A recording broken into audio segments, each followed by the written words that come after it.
ಓಂ ನಮಃ ಶಿವಾಯ. ದೇವರ ದರ್ಶನ ಚಾನೆಲ್ಗೆ ಸ್ವಾಗತ. 72 ವರ್ಷಗಳ ನಂತರ ಮಹಾಶಿವರಾತ್ರಿಯಂದು ಮಹಾಶಿವವಾಸ ರಾಜ್ಯಯೋಗ ರೂಪುಗೊಳ್ಳಲಿದೆ. ಮಕರ ರಾಶಿಯ ಬಗ್ಗೆ 10 ಪ್ರಮುಖ ಭವಿಷ್ಯವಾಣಿಗಳು. ಹೌದು ಸ್ನೇಹಿತರೆ, 72 ವರ್ಷಗಳ ನಂತರ ಮಹಾಶಿವರಾತ್ರಿಯ ಶುಭ ಸಂದರ್ಭದಲ್ಲಿ ಅಪರೂಪದ ಶಿವವಾಸ ರಾಜ್ಯಯೋಗ ರೂಪುಗೊಳ್ಳಲಿದೆ ಎಂದು ನಾನು ನಿಮಗೆ ಹೇಳುತ್ತೇನೆ. ಈ ಶುಭಯೋಗವನ್ನು ಮನೋಕಾಮನ ಪುರೋಹಿತ ಯೋಗ ಎಂದು ಕರೆಯಲಾಗುತ್ತದೆ. ಏಕೆಂದರೆ ಈ ಮಹಾಶಿವರಾತ್ರಿಯಂದು ಪ್ರಾಮಾಣಿಕ ಪೂಜೆಯು ಭಕ್ತರ ಎಲ್ಲ ಆಸೆಗಳನ್ನು ಪೂರೈಸುತ್ತದೆ. ಹೌದು ಸ್ನೇಹಿತರೆ, ಈ ಬಾರಿ ಮಹಾಶಿವರಾತ್ರಿಯಂದು ಶಿವನು ಸ್ವತಃ ಶಿವವಾಸ ರಾಜ್ಯಯೋಗದಲ್ಲಿರುತ್ತಾನೆ. ಇದು 72 ವರ್ಷಗಳ ನಂತರ ಏಕಕಾಲದಲ್ಲಿ ಬ್ರಹ್ಮಾಂಡದ ದೈವಿಕ ಶಕ್ತಿಗಳನ್ನು ಸಕ್ರಿಯಗೊಳಿಸುತ್ತದೆ. ಇದು ಎಲ್ಲಾ 12 ರಾಶಿಚಕ್ರ ಚಿಹ್ನೆಗಳ ಮೇಲೆ ಪರಿಣಾಮ ಬೀರುತ್ತದೆ. ಆದರೆ ಮಕರ ರಾಶಿಯವರಿಗೆ ಈ ಯೋಗವು ಜೀವನವನ್ನು ಬದಲಾಯಿಸುತ್ತದೆ ಎಂದು ಸಾಬೀತುಪಡಿಸುತ್ತದೆ. ಸ್ನೇಹಿತರೆ, ಈ ಮಹಾಶಿವರಾತ್ರಿಯು ಮಕರ ರಾಶಿಯವರಿಗೆ ಅದೃಷ್ಟದ ಚಂದ್ರನಿಗಿಂತ ಕಡಿಮೆಯಿಲ್ಲ. ವರ್ಷಗಳಿಂದ ಬಾಕಿಯುಳಿದಿರುವ ಕೆಲಸ, ದೀರ್ಘಕಾಲದಿಂದ ನಡೆಯುತ್ತಿರುವ ಹೋರಾಟವು ಈಗ ಫಲ ನೀಡುತ್ತದೆ. ಆದ್ದರಿಂದ ಪ್ರಿಯ ಮಕರ ರಾಶಿಯವರೇ, ದಯವಿಟ್ಟು ಈ ವಿಡಿಯೋದ ಅಂತ್ಯದವರೆಗೆ ಟ್ಯೂನ್ ಮಾಡಿ, ಏಕೆಂದರೆ ಇದು ನಿಮಗೆ ತುಂಬಾ ಶುಭಚಿಹ್ನೆಗಳನ್ನು ತರುತ್ತದೆ. ಸ್ನೇಹಿತರೆ, ಪ್ರತಿ ವರ್ಷ ಫಾಲ್ಗುಣ ಮಾಸದ ಕೃಷ್ಣ ಪಕ್ಷದ ಅಂದರೆ ಕತ್ತಲೆ 15ನೇ ಚತುರ್ದಶಿ ತಿಥಿಯಂದು ಮಹಾಶಿವರಾತ್ರಿಯನ್ನು ಆಚರಿಸಲಾಗುತ್ತದೆ. ಈ ದಿನವನ್ನು ಶಿವ ಮತ್ತು ಪಾರ್ವತಿಯ ಪವಿತ್ರ ವಿವಾಹದ ಸಂಕೇತವೆಂದು ಪರಿಗಣಿಸಲಾಗಿದೆ. ಈ ದಿನದಂದು ಭಕ್ತರು ಉಪವಾಸವನ್ನು ಆಚರಿಸುತ್ತಾರೆ ಮತ್ತು ಶಿವಲಿಂಗಕ್ಕೆ ಅಭಿಷೇಕ ಮಾಡುತ್ತಾರೆ ಮತ್ತು ಪೂರ್ಣ ಆಚರಣೆಗಳೊಂದಿಗೆ ಪೂಜಿಸುತ್ತಾರೆ. ಇದು ಜೀವನದಲ್ಲಿ ಸಕಾರಾತ್ಮಕ ಶಕ್ತಿಯನ್ನು ತರುತ್ತದೆ. ಸ್ನೇಹಿತರೆ, ಕ್ಯಾಲೆಂಡರ್ ಪ್ರಕಾರ ಫಾಲ್ಗುಣ ಕೃಷ್ಣ ಚತುರ್ದಶಿ ದಿನಾಂಕವು ಫೆಬ್ರವರಿ 15ರಂದು ಭಾನುವಾರದಂದು ಸಂಜೆ 5:04 ಪ್ರಾರಂಭವಾಗುತ್ತದೆ ಮತ್ತು ಫೆಬ್ರವರಿ 16ರಂದು ಸಂಜೆ 5:34 ಇರುತ್ತದೆ. ಪೂಜಾ ಮುಹೂರ್ತದ ಪ್ರಕಾರ ಈ ಬಾರಿ ಮಹಾಶಿವರಾತ್ರಿಯನ್ನು ಫೆಬ್ರವರಿ 15ರ ಭಾನುವಾರದಂದು ಆಚರಿಸಲಾಗುತ್ತದೆ. ವಿಶೇಷವೆಂದರೆ ಈ ಮಹಾಶಿವರಾತ್ರಿಯಂದು 72 ವರ್ಷಗಳ ನಂತರ ಶಿವವಾಸ ರಾಜ್ಯಯೋಗ ರೂಪುಗೊಳ್ಳುತ್ತಿದೆ. ಅದು 12 ಗಂಟೆಗಳಿಗಿಂತ ಹೆಚ್ಚು ಕಾಲ ಜಾರಿಯಲ್ಲಿರುತ್ತದೆ. ಇದರ ಜೊತೆಗೆ ಸರ್ವಾರ್ಥ ಸಿದ್ಧಿಯೋಗ ಮತ್ತು ಅಭಿಜಿತ್ ಮುಹೂರ್ತದ ಶುಭ ಸಂಯೋಜನೆಯೂ ಈ ದಿನದಂದು ರೂಪುಗೊಳ್ಳುತ್ತಿದೆ. ಫೆಬ್ರವರಿ 15ರಂದು ವಿಶೇಷ ಶಿವವಾಸ ಯೋಗವೂ ಇದ್ದು ಈ ದಿನವನ್ನು ಇನ್ನಷ್ಟು ಶಕ್ತಿಶಾಲಿಯನ್ನಾಗಿ ಮಾಡುತ್ತದೆ. ಸರ್ವಾರ್ಥ ಸಿದ್ಧಿಯೋಗದ ಸಮಯದಲ್ಲಿ ಮಾಡುವ ಪೂಜೆಯು ಪ್ರತಿಯೊಂದು ಪ್ರಯತ್ನದಲ್ಲೂ ಯಶಸ್ಸನ್ನು ತರುತ್ತದೆ ಮತ್ತು ಶಿವವಾಸ ಯೋಗದ ಸಮಯದಲ್ಲಿ ರುದ್ರಾಭಿಷೇಕವನ್ನು ಮಾಡುವುದು ಅತ್ಯಂತ ಫಲಪ್ರದವೆಂದು ಪರಿಗಣಿಸಲಾಗುತ್ತದೆ. ಸ್ನೇಹಿತರೆ, ಈ ದಿನ ನೀವು ಶಿವನನ್ನು ಪೂಜಿಸಿದರೆ ಭೋಲೆನಾಥನು ಬೇಗನೆ ಸಂತೋಷಪಡುತ್ತಾನೆ. ಸ್ನೇಹಿತರೆ, ಮಹಾಶಿವರಾತ್ರಿಯ ಸಂಜೆ ಶ್ರವಣ ನಕ್ಷತ್ರದ ಶುಭ ಸಂಯೋಜನೆ ರೂಪುಗೊಳ್ಳುತ್ತಿದೆ. ಕ್ಯಾಲೆಂಡರ್ ಪ್ರಕಾರ ಉತ್ತರಾಷಾಢ ನಕ್ಷತ್ರವು ಫೆಬ್ರವರಿ 15ರ ಭಾನುವಾರದಂದು ಸಂಜೆ 7:48 ಇರುತ್ತದೆ. ಅದರ ನಂತರ ಶ್ರವಣ ನಕ್ಷತ್ರವು ಪ್ರಾರಂಭವಾಗುತ್ತದೆ. ಈ ಸಂಯೋಜನೆಯು ಮಕರ ರಾಶಿಯವರಿಗೆ ವಿಶೇಷವಾಗಿ ಫಲಪ್ರದವಾಗಿರುತ್ತದೆ. ಈಗ ಸ್ನೇಹಿತರೆ, ಮಕರ ರಾಶಿಯವರಿಗೆ 10 ದೊಡ್ಡ ಭವಿಷ್ಯವಾಣಿಗಳ ಬಗ್ಗೆ ಮಾತನಾಡೋಣ. ಶಿವವಾಸ ರಾಜ್ಯಯೋಗದ ಪ್ರಭಾವದಿಂದಾಗಿ ಮಕರ ರಾಶಿಯವರು ತಮ್ಮ ವೃತ್ತಿ, ಸಂಪತ್ತು ಮತ್ತು ಕುಟುಂಬ ಸಂತೋಷದಲ್ಲಿ ಅಗಾಧ ಬೆಳವಣಿಗೆಯನ್ನು ನೋಡುತ್ತಾರೆ. ದೀರ್ಘಕಾಲದ ಸಮಸ್ಯೆಗಳು ಕ್ರಮೇಣ ಕೊನೆಗೊಳ್ಳುತ್ತವೆ ಮತ್ತು ಅದೃಷ್ಟವು ನಿಮ್ಮ ಕಡೆ ಇರುತ್ತವೆ. ಆದ್ದರಿಂದ ಪ್ರಿಯ ವೀಕ್ಷಕರೇ, ವಿಡಿಯೋವನ್ನು ಪ್ರಾರಂಭಿಸುವ ಮೊದಲು ದಯವಿಟ್ಟು ಪೂರ್ಣ ನಂಬಿಕೆ ಮತ್ತು ಭಕ್ತಿಯಿಂದ ಕಾಮೆಂಟ್ ಬಾಕ್ಸ್ನಲ್ಲಿ ಜೈ ಗೌರೀಶಂಕರ್ ಎಂದು ಬರೆಯಿರಿ. ವಿಡಿಯೋವನ್ನು ಲೈಕ್ ಮಾಡಿ ಮತ್ತು ಚಾನೆಲ್ಗೆ ಸಬ್ಸ್ಕ್ರೈಬ್ ಮಾಡಿ. ಈಗ ಮಕರ ರಾಶಿಯ 10 ದೊಡ್ಡ ಭವಿಷ್ಯವಾಣಿಗಳ ಬಗ್ಗೆ ತಿಳಿದುಕೊಳ್ಳೋಣ. ಮಕರ ರಾಶಿಯ ಮೊದಲ ಭವಿಷ್ಯವಾಣಿಯು 72 ವರ್ಷಗಳ ನಂತರ ಮಹಾಶಿವರಾತ್ರಿಯೆಂದು ರೂಪುಗೊಂಡ ಶಿವವಾಸ ರಾಜ್ಯಯೋಗದ ಪ್ರಭಾವದಿಂದಾಗಿ ಮಕರ ರಾಶಿಯವರು ಈಗ ಭೋಲೆ ಬಾಬಾ ಮತ್ತು ಮಾತಾ ಪಾರ್ವತಿಯ ಅಪರಿಮಿತ ಆಶೀರ್ವಾದವನ್ನು ಪಡೆಯುತ್ತಾರೆ. ಹೌದು ಸ್ನೇಹಿತರೆ, ನೀವು ಇಲ್ಲಿಯವರೆಗೆ ಎದುರಿಸಿದ್ದ ಆರ್ಥಿಕ ತೊಂದರೆಗಳು, ನಿರಂತರವಾಗಿ ಹಣ ಬರುತ್ತಿದ್ದ ಕಾರಣಗಳು ಈಗ ಪರಿಹಾರವಾಗಲಿವೆ. ಸ್ನೇಹಿತರೆ, ಶಿವವಾಸ ರಾಜ್ಯಯೋಗದ ದೊಡ್ಡ ಪರಿಣಾಮವು ಸಂಪತ್ತಿನ ನಿರ್ಬಂಧಿಸಿದ ಮಾರ್ಗಗಳನ್ನು ತೆರೆಯುವುದಾಗಿದೆ. ಈ ಯೋಗವು ಮಕರ ರಾಶಿಯವರಿಗೆ ವಿಶೇಷವಾಗಿದೆ, ಏಕೆಂದರೆ ಈಗ ಶಿವನು ಸ್ವತಃ ನಿಮ್ಮ ಜಾತಕದ ಸಂಪತ್ತಿನ ಮನೆಯನ್ನು ಸಕ್ರಿಯಗೊಳಿಸುತ್ತಿದ್ದಾನೆ. ಹೌದು ಸ್ನೇಹಿತರೆ, ಸಾಲದ ಹೊರೆಯಿಂದ ಬಳಲುತ್ತಿದ್ದವರು, ಎಲ್ಲಾದರೂ ಹಣ ಸಿಲುಕಿದ್ದವರು ಅಥವಾ ದೀರ್ಘಕಾಲದಿಂದ ಆರ್ಥಿಕ ತೊಂದರೆಗಳಿಂದ ಬಳಲುತ್ತಿರುವವರು ಈಗ ಪರಿಹಾರವನ್ನು ಪಡೆಯಲು ಪ್ರಾರಂಭಿಸುತ್ತಾರೆ. ಭಗವಾನ್ ಶಿವನನ್ನು ಭೋಲೆ ಭಂಡಾರಿ ಎಂದು ಕರೆಯಲಾಗುತ್ತದೆ ಮತ್ತು ಅವನು ಸಂತೋಷಪಟ್ಟಾಗ ಅವನು ಕೇಳದೆ ಬಹಳಷ್ಟು ಕೊಡುತ್ತಾನೆ. ಈ ಶಿವವಾಸ ರಾಜ್ಯಯೋಗದ ರಚನೆಯೊಂದಿಗೆ ದಿಢೀರ್ ಆರ್ಥಿಕ ಲಾಭದ ಲಕ್ಷಣಗಳು ಕಾಣಿಸುತ್ತವೆ. ಬಾಕಿಯುಳಿದಿರುವ ಬೋನಸ್ ಪಾವತಿ, ಹಳೆಯ ಸಾಲದ ಮರುಪಾವತಿ ಅಥವಾ ಗುಪ್ತ ಮೂಲದಿಂದ ಹಣ ಪಡೆಯುವ ಬಲವಾದ ಸಾಧ್ಯತೆಗಳಿವೆ. ಸ್ನೇಹಿತರೆ, ಮುಖ್ಯವಾದ ವಿಷಯವೆಂದರೆ ಈ ಯೋಗವು ಹಣವನ್ನು ತರುವುದು ಮಾತ್ರವಲ್ಲ, ಅದನ್ನು ಸ್ಥಿರಪಡಿಸುತ್ತದೆ. ಇಲ್ಲಿಯವರೆಗೆ ಹಣ ಬರುತ್ತಿತ್ತು, ಆದರೆ ಅದು ಉಳಿಯುತ್ತಿರಲಿಲ್ಲ. ವೆಚ್ಚಗಳು ಇದ್ದಕ್ಕಿದ್ದಂತೆ ಹೆಚ್ಚಾಗುತ್ತಿದ್ದವು, ಆದರೆ ಅದು ಇನ್ನು ಮುಂದೆ ಆಗುವುದಿಲ್ಲ. ನಿಮ್ಮ ಆದಾಯ ಮತ್ತು ವೆಚ್ಚಗಳ ನಡುವೆ ಸಮತೋಲನವಿರುತ್ತದೆ. ಮನೆಯ ಸೌಕರ್ಯಗಳು ಹೆಚ್ಚಾಗುತ್ತವೆ ಮತ್ತು ನಿಮ್ಮ ಕುಟುಂಬಕ್ಕೆ ಕಡಿಮೆಗೊಳಿಸುವಲ್ಲಿ ನೀವು ಯಶಸ್ವಿಯಾಗುತ್ತೀರಿ. ಆಸ್ತಿ, ಭೂಮಿ ಅಥವಾ ವಾಹನವನ್ನು ಖರೀದಿಸುವುದನ್ನು ಪರಿಗಣಿಸುತ್ತಿರುವ ಮಕರ ರಾಶಿಯವರಿಗೆ ಈ ಸಮಯವು ಶುಭ ಸಂಕೇತಗಳನ್ನು ಹೊಂದಿದೆ. ಶಿವವಾಸ ರಾಜ್ಯಯೋಗದ ಪ್ರಭಾವವು ಹಣಕಾಸಿನ ನಿರ್ಧಾರಗಳು ಸರಿಯಾದ ದಿಕ್ಕಿನಲ್ಲಿ ಸಾಗಲು ಸಹಾಯ ಮಾಡುತ್ತದೆ ಮತ್ತು ನಷ್ಟಗಳನ್ನು ಲಾಭದಿಂದ ಬದಲಾಯಿಸಲಾಗುತ್ತದೆ. ಆದ್ದರಿಂದ ಪ್ರಿಯ ವೀಕ್ಷಕರೇ, 72 ವರ್ಷಗಳ ನಂತರ ರೂಪುಗೊಂಡ ಈ ಶಿವವಾಸ ರಾಜ್ಯಯೋಗವು ಮಕರ ರಾಶಿಯವರನ್ನು ಆರ್ಥಿಕವಾಗಿ ಬಲಪಡಿಸಲು ಬರುತ್ತದೆ ಎಂದು ಹೇಳುವುದು ತಪ್ಪಾಗಲಾರದು. ಬೇಕಾಗಿರುವುದು ಶಿವನನ್ನು ಪ್ರಾಮಾಣಿಕವಾಗಿ ಪೂಜಿಸುವುದು ಮತ್ತು ನಿಮ್ಮ ಚಿಂತೆಗಳನ್ನು ಅವರ ಪಾದಗಳಿಗೆ ಒಪ್ಪಿಸುವುದು. ಮಕರ ರಾಶಿಯ 2ನೇ ಭವಿಷ್ಯ. ಸಂಖ್ಯೆ 2 ವೃತ್ತಿಜೀವನದ ಬಗ್ಗೆ ಬಹಳ ಮುಖ್ಯವಾದ ಸೂಚನೆಗಳನ್ನು ನೀಡುತ್ತದೆ. 72 ವರ್ಷಗಳ ನಂತರ ಮಹಾಶಿವರಾತ್ರಿ ಎಂದು ರೂಪುಗೊಂಡ ಶಿವವಾಸ ರಾಜ್ಯಯೋಗದ ಪ್ರಭಾವವು ಮಕರ ರಾಶಿಯವರ ವೃತ್ತಿಜೀವನದಲ್ಲಿ ನೀವು ಎಂದಿಗೂ ಊಹಿಸದ ಪರಿವರ್ತನೆಯನ್ನು ತರಲಿದೆ. ಹೌದು ಸ್ನೇಹಿತರೆ, ನೀವು ಸದ್ದಿಲ್ಲದೆ ಪಡುತ್ತಿರುವ ಕಠಿಣ ಪರಿಶ್ರಮ, ಆದರೆ ಅದರ ಫಲವನ್ನು ನೋಡಿಲ್ಲ, ಈಗ ನಿಮ್ಮ ಗುರುತಾಗಲಿದೆ. ಮಕರ ರಾಶಿಯನ್ನು ಕರ್ಮದ ಸಂಕೇತವೆಂದು ಪರಿಗಣಿಸಲಾಗುತ್ತದೆ ಮತ್ತು ಕರ್ಮ ನೀಡುವ ಭಗವಾನ್ ಶಿವನು ಸಂತೋಷಗೊಂಡಾಗ ನಿಮ್ಮ ಯಶಸ್ಸನ್ನು ಯಾರೂ ತಡೆಯಲು ಸಾಧ್ಯವಿಲ್ಲ. ಶಿವವಾಸ ರಾಜ್ಯಯೋಗದ ಪ್ರಭಾವದಿಂದಾಗಿ ಮೇಲಧಿಕಾರಿಗಳು ಮತ್ತು ಹಿರಿಯರು ನಿಮ್ಮನ್ನು ಬೆಂಬಲಿಸಲು ಸಾಧ್ಯವಾಗುತ್ತದೆ. ನಿಮ್ಮ ಸಾಮರ್ಥ್ಯಗಳನ್ನು ನೀವು ಗುರುತಿಸುವಿರಿ. ಬಹಳ ದಿನಗಳಿಂದ ಬಡ್ತಿಗಾಗಿ ಕಾಯುತ್ತಿದ್ದವರಿಗೆ ಈಗ ಒಳ್ಳೆಯ ಸುದ್ದಿಯ ಲಕ್ಷಣಗಳು ಕಾಣುತ್ತಿವೆ. ನೀವು ಉದ್ಯೋಗ ಬದಲಾವಣೆಯನ್ನು ಪರಿಗಣಿಸುತ್ತಿದ್ದರೆ ಈ ಸಮಯವು ಅತ್ಯಂತ ಅನುಕೂಲಕರವಾಗಿರುತ್ತದೆ. ಹೊಸ ಉದ್ಯೋಗ ಕೊಡುಗೆಗಳು, ಉತ್ತಮ ಪ್ಯಾಕೇಜುಗಳು ಮತ್ತು ಗೌರವಾನ್ವಿತ ಹುದ್ದೆಗಳನ್ನು ಪಡೆಯುವ ಸಾಧ್ಯತೆಯಿದೆ. ಸರ್ಕಾರಿ ಉದ್ಯೋಗಗಳಿಗೆ ತಯಾರಿ ನಡೆಸುತ್ತಿರುವವರು ಸಹ ಯಶಸ್ಸಿನ ಲಕ್ಷಣಗಳನ್ನು ನೋಡಲು ಪ್ರಾರಂಭಿಸುತ್ತಾರೆ. ಸ್ನೇಹಿತರೆ, ನಿರುದ್ಯೋಗದಿಂದ ಬಳಲುತ್ತಿದ್ದ ಮಕರ ರಾಶಿಯವರಿಗೆ ಈ ಯೋಗವು ವರದಾನವಾಗಲಿದೆ. ಹೊಸ ಅವಕಾಶಗಳು ಇದ್ದಕ್ಕಿದ್ದಂತೆ ಹೊರಹೊಮ್ಮುತ್ತವೆ ಮತ್ತು ಸರಿಯಾದ ಸಮಯದಲ್ಲಿ ಸರಿಯಾದ ನಿರ್ಧಾರಗಳನ್ನು ತೆಗೆದುಕೊಳ್ಳುವುದು ನಿಮ್ಮನ್ನು ಹೆಚ್ಚಿನ ಎತ್ತರಕ್ಕೆ ಕೊಂಡೊಯ್ಯುತ್ತದೆ. ಶಿವವಾಸ ರಾಜ್ಯಯೋಗವು ನಿಮ್ಮ ಆತ್ಮವಿಶ್ವಾಸವನ್ನು ಬಲಪಡಿಸುತ್ತದೆ ಮತ್ತು ನಿಮ್ಮ ಗುಪ್ತ ನಾಯಕತ್ವದ ಸಾಮರ್ಥ್ಯವನ್ನು ಹೊರತರುತ್ತದೆ.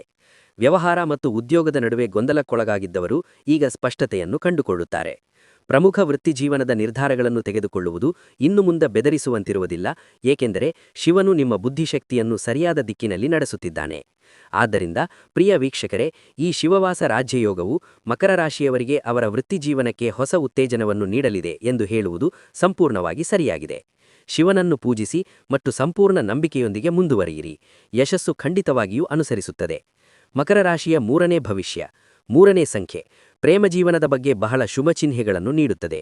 72 ವರ್ಷಗಳ ನಂತರ ಮಹಾಶಿವರಾತ್ರಿ ಎಂದು ರೂಪುಗೊಂಡ ಶಿವವಾಸ ರಾಜ್ಯಯೋಗದ ಪ್ರಭಾವವು ಮಕರ ರಾಶಿಯವರ ಪ್ರೇಮಜೀವನದಲ್ಲಿ ಸಕಾರಾತ್ಮಕ ಮತ್ತು ಭಾವನಾತ್ಮಕ ಬದಲಾವಣೆಗಳನ್ನು ತರಲಿದೆ. ಹೌದು ಸ್ನೇಹಿತರೆ, ಸಂಬಂಧಗಳು ಹದಗೆಟ್ಟಿರುವವರು, ತಪ್ಪು ತಿಳುವಳಿಕೆಗಳು ಹೆಚ್ಚಿರುವವರು ಅಥವಾ ನಿರಂತರ ಘರ್ಷಣೆ ನಡೆಯುತ್ತಿರುವವರು ಕ್ರಮೇಣ ಕೊನೆಗೊಳ್ಳುತ್ತಾರೆ. ಸ್ನೇಹಿತರೆ, ಶಿವವಾಸ ರಾಜ್ಯಯೋಗವು ಪ್ರೇಮ ಸಂಬಂಧಗಳಲ್ಲಿ ನಂಬಿಕೆ ಮತ್ತು ಭಕ್ತಿಯನ್ನು ಹೆಚ್ಚಿಸುತ್ತದೆ ಎಂದು ಪರಿಗಣಿಸಲಾಗುತ್ತದೆ. ಶಿವ ಮತ್ತು ಪಾರ್ವತಿ ದೇವಿಯು ಸ್ವತಃ ಆದರ್ಶ ವಿವಾಹವನ್ನು ಸಂಕೇತಿಸುತ್ತಾರೆ ಮತ್ತು ಅವರ ಆಶೀರ್ವಾದಗಳು ಪ್ರೀತಿಯ ಮೇಲೆ ಬಿದ್ದಾಗ ಮಾಧುರ್ಯವು ಸ್ವಯಂಚಾಲಿತವಾಗಿ ಸಂಬಂಧಗಳಿಗೆ ಬರುತ್ತದೆ. ಯಾರನ್ನಾದರೂ ನಿಜವಾಗಿಯೂ ಪ್ರೀತಿಸುವ ಮಕರ ರಾಶಿಯವರು ಈಗ ತಮ್ಮ ಸಂಬಂಧಕ್ಕೆ ಹೆಸರನ್ನು ನೀಡುವ ಅವಕಾಶವನ್ನು ಹೊಂದಿರುತ್ತಾರೆ. ಸ್ನೇಹಿತರೆ, ಮದುವೆಯ ಬಗ್ಗೆ ತಮ್ಮ ಸಂಗಾತಿಯೊಂದಿಗೆ ದೀರ್ಘಕಾಲದಿಂದ ಮಾತನಾಡಲು ಬಯಸಿದ್ದವರು ಈಗ ಆ ಅಡೆತಡೆಗಳು ಕಣ್ಮರೆಯಾಗುವುದನ್ನು ಕಂಡುಕೊಳ್ಳುತ್ತಾರೆ. ಕುಟುಂಬದ ಅನುಮೋದನೆಯನ್ನು ಪಡೆಯುವ ಬಲವಾದ ಅವಕಾಶಗಳಿವೆ. ಒಂಟಿಯಾಗಿರುವವರಿಗೆ ವಿಶೇಷ ವ್ಯಕ್ತಿ ಇದ್ದಕ್ಕಿದ್ದಂತೆ ಅವರ ಜೀವನದಲ್ಲಿ ಪ್ರವೇಶಿಸಬಹುದು, ಸಂಭಾವ್ಯವಾಗಿ ಅವರ ಜೀವನ ಸಂಗಾತಿಯಾಗಬಹುದು. ಸ್ನೇಹಿತರೆ, ಈ ಸಮಯವು ಸಂಬಂಧಗಳು ಪದೇ ಪದೇ ಮುರಿದು ಬಿದ್ದಿರುವ ಮಕರ ರಾಶಿಯವರಿಗೆ ಶುಭ ಸಮಯವಾಗಿದೆ. ಈಗ ನೀವು ನಿಮ್ಮನ್ನು ಅರ್ಥಮಾಡಿಕೊಳ್ಳುವ, ನಿಮ್ಮ ಹೋರಾಟಗಳನ್ನು ಮೆಚ್ಚುವ ಮತ್ತು ಪ್ರತಿಯೊಂದು ಪರಿಸ್ಥಿತಿಯಲ್ಲೂ ನಿಮ್ಮೊಂದಿಗೆ ನಿಲ್ಲುವ ಸಂಗಾತಿಯನ್ನು ಕಾಣುವಿರಿ. ಶಿವವಾಸ ರಾಜ್ಯಯೋಗದ ಪ್ರಭಾವವು ಭಾವನಾತ್ಮಕ ಸ್ಥಿರತೆಯನ್ನು ತರುತ್ತದೆ ಮತ್ತು ಯಾವುದೇ ಮಾನಸಿಕ ಗೊಂದಲವನ್ನು ಪರಿಹರಿಸುತ್ತದೆ. ಈ ಸಮಯ ವಿವಾಹಿತರಿಗೆ ಇನ್ನಷ್ಟು ವಿಶೇಷವಾಗಿರುತ್ತದೆ. ನಿಮ್ಮ ಸಂಗಾತಿಯೊಂದಿಗಿನ ಸಂಬಂಧಗಳು ಬಲಪಡುತ್ತವೆ, ಪರಸ್ಪರ ಸಾಮರಸ್ಯ ಹೆಚ್ಚಾಗುತ್ತದೆ ಮತ್ತು ಮನೆಯಲ್ಲಿ ಶಾಂತಿ ಮತ್ತು ಸಂತೋಷದ ವಾತಾವರಣವು ಮೇಲ್ಗೈ ಸಾಧಿಸುತ್ತದೆ. ಸಣ್ಣಪುಟ್ಟ ವಿವಾದಗಳು ಸಹ ಸುಲಭವಾಗಿ ಪರಿಹರಿಸಲ್ಪಡುತ್ತವೆ. ಆದ್ದರಿಂದ ಪ್ರಿಯ ವೀಕ್ಷಕರೇ, ಶಿವವಾಸ ರಾಜ್ಯಯೋಗವು ಮಕರ ರಾಶಿಯವರ ಪ್ರೇಮಜೀವನಕ್ಕೆ ಹೊಸ ದಿಶೆಯನ್ನು ನೀಡಲಿದೆ ಎಂದು ಹೇಳುವುದು ಸಂಪೂರ್ಣವಾಗಿ ಸರಿಯಾಗಿದೆ. ಶಿವನನ್ನು ಪೂಜಿಸಿ ಮತ್ತು ಸಂಪೂರ್ಣ ನಂಬಿಕೆಯೊಂದಿಗೆ ಮುಂದುವರಿಯಿರಿ. ಯಶಸ್ಸು ಖಂಡಿತವಾಗಿಯೂ ಅನುಸರಿಸುತ್ತದೆ. ಮಕರ ರಾಶಿಯ 4ನೇ ಭವಿಷ್ಯ. 4ನೇ ಸಂಖ್ಯೆ ಮಕರ ರಾಶಿಯವರಿಗೆ ಆರೋಗ್ಯದ ಬಗ್ಗೆ ಅಪಾರ ಪರಿಹಾರ ತರುತ್ತದೆ. 72 ವರ್ಷಗಳ ನಂತರ ಮಹಾಶಿವರಾತ್ರಿಯೆಂದು ರೂಪುಗೊಂಡ ಶಿವವಾಸ ರಾಜ್ಯಯೋಗದ ಪ್ರಭಾವದಿಂದಾಗಿ ಮಕರ ರಾಶಿಯವರು ಈಗ ತಮ್ಮ ಆರೋಗ್ಯದಲ್ಲಿ ಕ್ರಮೇಣ ಆದರೆ ಶಾಶ್ವತ ಸುಧಾರಣೆಗಳನ್ನು ನೋಡುತ್ತಾರೆ. ಹೌದು ಸ್ನೇಹಿತರೆ, ದೀರ್ಘಕಾಲದಿಂದ ಒಂದಲ್ಲ ಒಂದು ಕಾಯಿಲೆಯಿಂದ ಬಳಲುತ್ತಿರುವವರು ಈಗ ಪರಿಹಾರವನ್ನು ಅನುಭವಿಸಲು ಪ್ರಾರಂಭಿಸುತ್ತಾರೆ. ಮಕರ ರಾಶಿಯವರು ತಮ್ಮ ಕೆಲಸ ಮತ್ತು ಜವಾಬ್ದಾರಿಗಳಲ್ಲಿ ಮುಳುಗಿರುತ್ತಾರೆ, ಆದರೆ ಅವರು ತಮ್ಮ ಆರೋಗ್ಯವನ್ನು ನಿರ್ಲಕ್ಷಿಸುತ್ತಾರೆ. ಆದರೆ ಈಗ ಶಿವವಾಸ ರಾಜ್ಯಯೋಗದ ಪ್ರಭಾವದಿಂದಾಗಿ ನೀವು ತಮ್ಮ ದೇಹ ಮತ್ತು ಮನಸ್ಸಿನ ಮೇಲೂ ಗಮನಹರಿಸಲು ಪ್ರಾರಂಭಿಸುತ್ತೀರಿ. ಈ ಯೋಗವು ನಿಮ್ಮ ದೈಹಿಕ ಮಾತ್ರವಲ್ಲದೆ ನಿಮ್ಮ ಮಾನಸಿಕ ಆರೋಗ್ಯವನ್ನು ಬಲಪಡಿಸುತ್ತದೆ. ಒತ್ತಡ, ಆತಂಕ, ನಿದ್ರೆಯ ಸಮಸ್ಯೆಗಳು ಅಥವಾ ಮಾನಸಿಕ ಒತ್ತಡವನ್ನು ಅನುಭವಿಸುತ್ತಿರುವವರು ಈಗ ಕಡಿಮೆಯಾಗುತ್ತಾರೆ. ನಿಮ್ಮ ಮನಸ್ಸು ಶಾಂತವಾಗಿರುತ್ತದೆ ಮತ್ತು ನಕಾರಾತ್ಮಕ ಆಲೋಚನೆಗಳು ಕ್ರಮೇಣ ಮಾಯವಾಗುತ್ತವೆ. ಶಿವವಾಸ ರಾಜ್ಯಯೋಗವು ನಿಮ್ಮ ಶಕ್ತಿಯನ್ನು ಹೆಚ್ಚಿಸುತ್ತದೆ ಮತ್ತು ನೀವು ಮೊದಲಿಗಿಂತ ಹೆಚ್ಚು ಸಕ್ರಿಯರಾಗಿರುತ್ತೀರಿ. ದೀರ್ಘಕಾಲದ ಕಾಯಿಲೆಗಳಲ್ಲಿ, ವಿಶೇಷವಾಗಿ ದೀರ್ಘಕಾಲದವರೆಗೆ ಹೋರಾಡುತ್ತಿರುವ ಕಾಯಿಲೆಗಳಲ್ಲಿ ಸುಧಾರಣೆಯ ಲಕ್ಷಣಗಳಿವೆ.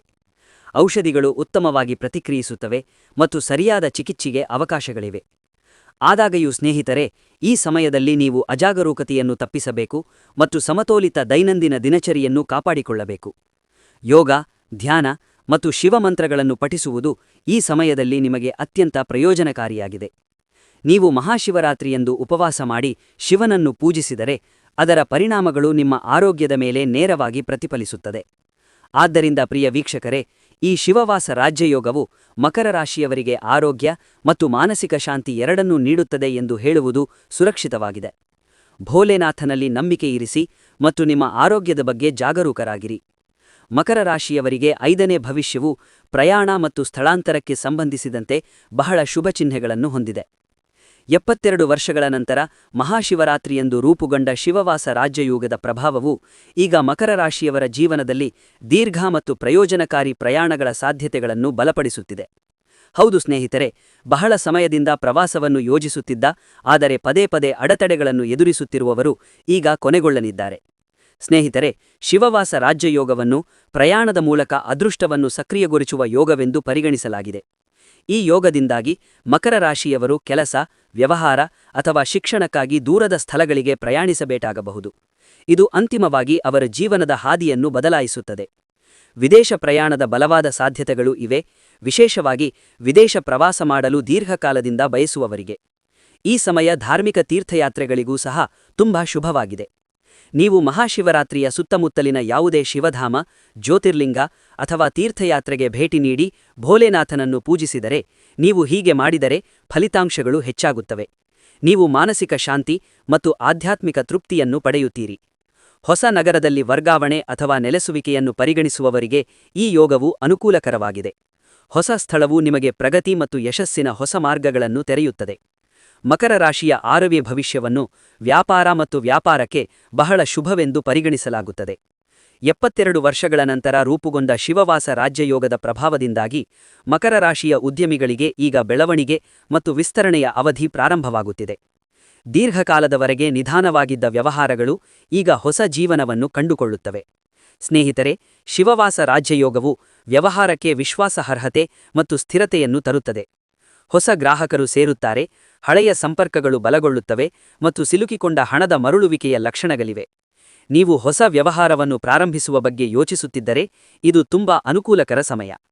ಪಾಲುದಾರಿಕೆಯಲ್ಲಿನ ವಿವಾದಗಳು ಕೊನೆಗೊಳ್ಳುತ್ತವೆ ಮತ್ತು ಪರಸ್ಪರ ಸಮನ್ವಯವು ಹೆಚ್ಚಾಗುತ್ತದೆ. ಆನ್ಲೈನ್ ವ್ಯವಹಾರ, ರಿಯಲ್ ಎಸ್ಟೇಟ್, ಕಬ್ಬಿಣ, ಯಂತ್ರೋಪಕರಣಗಳು, ನಿರ್ಮಾಣ ಮತ್ತು ಸರ್ಕಾರಿ ಒಪ್ಪಂದಗಳಲ್ಲಿ ತೊಡಗಿರುವವರು ಗಮನಾರ್ಹವಾಗಿ ಪ್ರಯೋಜನ ಪಡೆಯಬಹುದು. ಈ ಯೋಗವು ಸರಿಯಾದ ನಿರ್ಧಾರಗಳನ್ನು ತೆಗೆದುಕೊಳ್ಳಲು ನಿಮಗೆ ಅಧಿಕಾರ ನೀಡುತ್ತದೆ, ಅಪಾಯವನ್ನು ಕಡಿಮೆ ಮಾಡುತ್ತದೆ ಮತ್ತು ಲಾಭವನ್ನು ಹೆಚ್ಚಿಸುತ್ತದೆ. 7ನೇ ಸಂಖ್ಯೆ. ಮಕರ ರಾಶಿಯ 7ನೇ ಭವಿಷ್ಯವು ವಿವಾಹಕ್ಕೆ ಸಂಬಂಧಿಸಿದಂತೆ ಬಹಳ ಶುಭ ಚಿಹ್ನೆಗಳನ್ನು ನೀಡುತ್ತದೆ.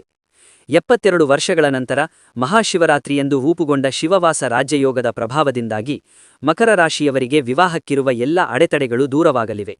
ಬಹಳ ದಿನಗಳಿಂದ ವಿವಾಹಕ್ಕಾಗಿ ಕಾದಿದ್ದವರಿಗೆ ಮತ್ತು ಪದೇ ಪದೇ ಸಂಬಂಧಗಳು ಮುರಿದುಬಿದ್ದವರಿಗೆ ಈಗ ಒಳ್ಳೆಯ ಸುದ್ದಿ ಬರಲಿದೆ. ಸೂಕ್ತ ಜೀವನ ಸಂಗಾತಿಯನ್ನು ಹುಡುಕುವ ಬಲವಾದ ಸಾಧ್ಯತೆಗಳಿವೆ.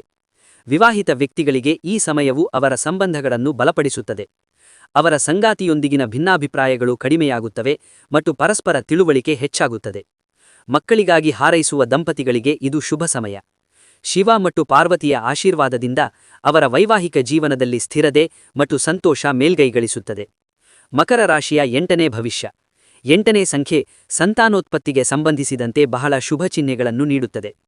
72 ವರ್ಷಗಳ ನಂತರ ಮಹಾಶಿವರಾತ್ರಿಯಂದು ರೂಪುಗೊಂಡ ಶಿವವಾಸ ರಾಜ್ಯಯೋಗದ ಪ್ರಭಾವದಿಂದಾಗಿ ಮಕರ ರಾಶಿಯಲ್ಲಿ ಸಂತಾನೋತ್ಪತ್ತಿಗೆ ಸಂಬಂಧಿಸಿದ ಚಿಂತೆಗಳು ಕೊನೆಗೊಳ್ಳಲಿವೆ.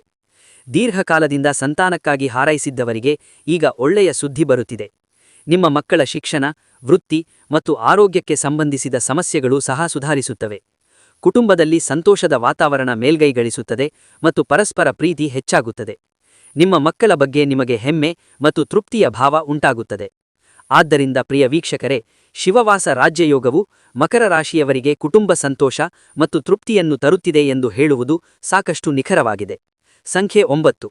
ಮಕರ ರಾಶಿಯವರಿಗೆ ಮಹಾಶಿವರಾತ್ರಿಗೆ ಒಂದು ಸರಳ ಅಕ್ಕಿ ಪರಿಹಾರ. ಮಹಾಶಿವರಾತ್ರಿಯಂದು ಬೆಳಗ್ಗೆ ಸ್ನಾನ ಮಾಡಿ ಮತ್ತು ಸ್ವಚ್ಛವಾದ ಬಟ್ಟೆಗಳನ್ನು ಧರಿಸಿ. ನಂತರ ನಿಮ್ಮ ಬಲಗೈಯಲ್ಲಿ 7 ಅಕ್ಕಿಕಾಳುಗಳನ್ನು ತೆಗೆದುಕೊಳ್ಳಿ. ಶಿವನನ್ನು ಧ್ಯಾನಿಸಿ ಮತ್ತು ಮಾನಸಿಕವಾಗಿ ನಿಮ್ಮ ನಿಜವಾದ ಆಸೆಯನ್ನು ವ್ಯಕ್ತಪಡಿಸಿ. ನಂತರ ಈ 7 ಅಕ್ಕಿಕಾಳುಗಳನ್ನು ಶಿವಲಿಂಗ ಅಥವಾ ಶಿವನ ಚಿತ್ರದ ಮುಂದೆ ಅರ್ಪಿಸಿ ಓಂ ನಮಃ ಶಿವಾಯ ಎಂಬ ಮಂತ್ರವನ್ನು 7 ಬಾರಿ ಜಪಿಸಿ. ಜಪವನ್ನು ಪೂರ್ಣಗೊಳಿಸಿದ ನಂತರ ನಿಮ್ಮ ಕೈಗಳನ್ನು ಮುಗಿದು ಶಿವನಿಗೆ ಪ್ರಾರ್ಥಿಸಿ, ಹೇ ಭೋಲೆನಾಥ, ನೀವು ಭೋಲೆ ಭಂಡಾರಿಯಾಗಿರುವಂತೆಯೇ ದಯವಿಟ್ಟು ನನ್ನ ಆಸೆಯನ್ನೂ ಸಹ ಪೂರೈಸಿ. ನಂತರ ಸ್ವಲ್ಪ ಸಮಯದವರೆಗೆ ಅಲ್ಲಿ ಶಾಂತವಾಗಿ ಕುಳಿತುಕೊಳ್ಳಿ. ಮಹಾಶಿವರಾತ್ರಿಯಂದು ಈ ಸರಳ ಅಕ್ಕಿ ಪರಿಹಾರವನ್ನು ಅಭ್ಯಾಸ ಮಾಡುವುದರಿಂದ ಮಕರ ರಾಶಿಯವರ ಆಸೆಗಳು ಬೇಗನೆ ಈಡೇರುತ್ತವೆ ಎಂದು ಮತ್ತು ಅವರ ಜೀವನದಲ್ಲಿ ಸಕಾರಾತ್ಮಕ ಬದಲಾವಣೆಗಳು ರೂಪುಗೊಳ್ಳಲು ಪ್ರಾರಂಭಿಸುತ್ತವೆ ಎಂದು ನಂಬಲಾಗಿದೆ. ಆದ್ದರಿಂದ ಪ್ರಿಯ ವೀಕ್ಷಕರೇ, ನೀವು ಮಾಹಿತಿಯನ್ನು ಹೇಗೆ ಇಷ್ಟಪಟ್ಟಿದ್ದೀರಾ ಎಂದು ನಮಗೆ ಕಮೆಂಟ್ ಮೂಲಕ ತಿಳಿಸಿ. ಮಾಹಿತಿ ಇಷ್ಟವಾದರೆ ವಿಡಿಯೋಗೆ ಒಂದು ಲೈಕ್ ಕೊಡಿ. ಚಾನೆಲ್ಗೆ ಸಬ್ಸ್ಕ್ರೈಬ್ ಮಾಡಿ ಮತ್ತು ನಿಮ್ಮ ಸ್ನೇಹಿತರೊಂದಿಗೆ ಹಂಚಿಕೊಳ್ಳಿ. ಈ ಮಹಾಶಿವರಾತ್ರಿಯಲ್ಲಿ ನಿಮ್ಮ ಎಲ್ಲ ಆಸೆಗಳು ಈಡೇರಲು ಕಮೆಂಟ್ ವಿಭಾಗದಲ್ಲಿ ಹರ್ ಹರ್ ಮಹಾದೇವ್ ಎಂದು ಭಕ್ತಿಯಿಂದ ಬರೆಯಿರಿ. ಶಿವನ ಆಶೀರ್ವಾದ ನಿಮ್ಮ ಮತ್ತು ನಿಮ್ಮ ಕುಟುಂಬದ ಮೇಲೆ ಇರಲಿ. ಯಾವಾಗಲೂ ಸಂತೋಷವಾಗಿರಿ ಮತ್ತು ನಗತಾ ಇರಿ. ಧನ್ಯವಾದಗಳು.